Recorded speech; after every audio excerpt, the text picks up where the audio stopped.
I've seen everything else Lilo and Stitch, why not watch the series? I think this is it. I think I've finally seen everything Lilo and Stitch related. Oh, come on, there's an anime? No, I'm stopping here. That's not to say at all I didn't have a lot of fun watching this show. In fact, everything Lilo and Stitch has really grown on me. And this is already coming from a place of love because I like the movie. And though that was a modest success when it came out, it's grown quite the following over the years, resulting in sequels, a series, like I said, even an anime, and tons of merchandise. And honestly, I can see why. These are very charming characters.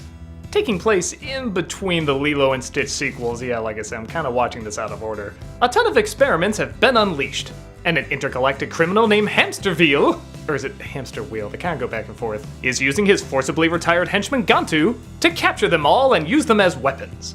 Lilo and Stitch, naturally, don't want them to be used as weapons and instead try to capture them to, well, set them free, give them a place that they can call home. Yeah, it's kinda like Disney's Pokemon. Every week there's a new creature that can do a new power, but I actually kinda like the idea that they're not capturing them to use them as weapons. If anything, I feel like the Pokemon trainers would be seen as villains in this world. They're kinda more like the crocodile hunter. They capture them, but then they try to take them to a place where they can be safe, and I like that.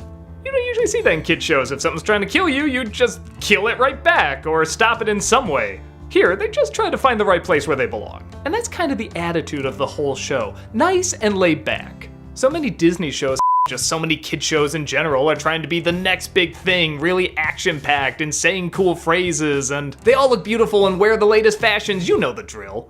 And while I like some shows that do that, like Kim Possible, especially because I felt like they utilized that into the joke, Lilo and Stitch has much more of an innocent quality. It's kind of like a mix of the adventure elements from Miyazaki films and the relaxed elements of Winnie the Pooh, and they surprisingly work really well together. Even the animation isn't anything groundbreaking, but it's decent and non-threatening. I really like that they still use watercolor backgrounds. Whenever a violent moment does work its way into the show, it's usually done with a lot of creativity and, again, a lot of comedy.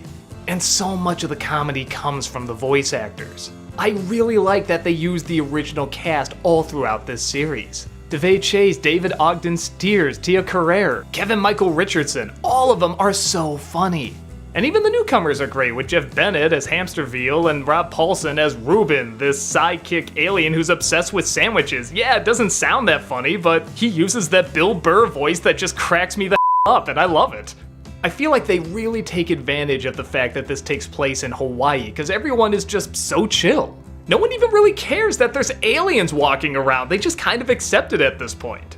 And yeah, you know how Disney's been on this ethical, preachy high horse recently, like everything they talk about has to have some sort of social self-righteousness to it? There's literally a cross-dressing alien in this, and it feels totally natural. It starts off as kind of a joke, you know, he's dressing up like the wife and the other alien is dressing up like the husband, but he just seems to like it, and nobody has a problem with it. And there's no special episode where they're wagging their finger at you that kids always seem to hate, and adults seem to hate for that matter. He just likes to wear dresses, and nobody cares. Kick man, you do you. Speaking of lessons, there are quite a few in this show, and they're usually the ones you'd expect. The value of friendship, being confident, believing in yourself, all that stuff. It's nothing that mind-blowing, but I don't think it's supposed to be in a show like this. Sometimes even characters from other shows pop up to enforce that lesson. Yeah, there's a lot of crossovers in this. If there was an animated Disney show on at the time, chances are it made its way onto Lilo and Stitch. You name it, the Proud Family, Kim Possible, Jake Long, even Recess somehow worked its way in there.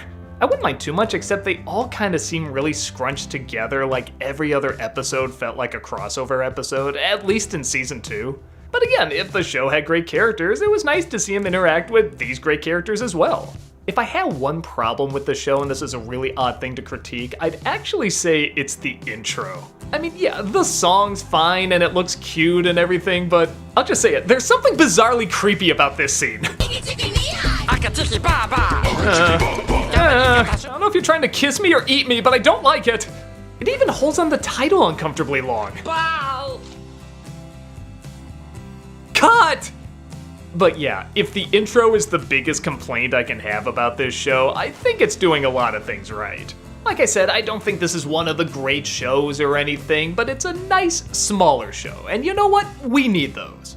I feel like we take them for granted and they actually play a bigger part than sometimes we give them credit for.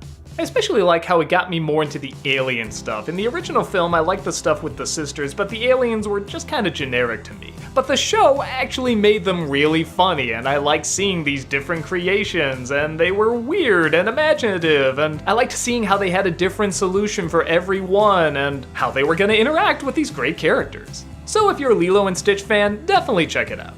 Even if you're not, I still might recommend it. If you're just in the mood to watch something laid back and extremely cute, Lilo and Stitch have got you covered.